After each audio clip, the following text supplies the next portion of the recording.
So when it came time to deciding what I wanted to do in the family room, every time I think about fall, like the first thing that comes to mind are porches. I feel like there's literally nothing better than a beautiful fall porch, you know, with the corn stalks and the hay bales and all the pumpkins. And honestly, I feel like it's a little sad because we only get to enjoy the porch as we're walking into the house. But my thought was, what if I could bring my porch in? Now, I don't think I'm going to put any hay bales out because I already know my child will just rip through that. But I was thinking if I just did like pumpkins everywhere. I do want to bring in some corn stalks. In fact, we grew corn in our garden specifically so that I could use the corn stalks for my fall decor, but I haven't trimmed them yet, and so they're still very green. So I think eventually I'm going to put some corn stalks in here around the fireplace, again, to give it that front porch vibe.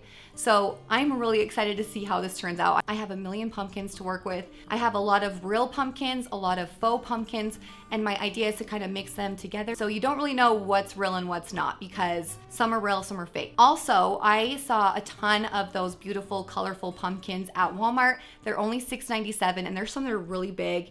You know, the light greens, the pastel colors, the dark greens, the white pumpkins, all of those really cool, different colored pumpkins. Honestly, I think that's the cheapest I've seen them, and I really haven't seen them anywhere else. If you need some colorful pumpkins, head to Walmart. They also have big orange ones, and those are a little bit cheaper.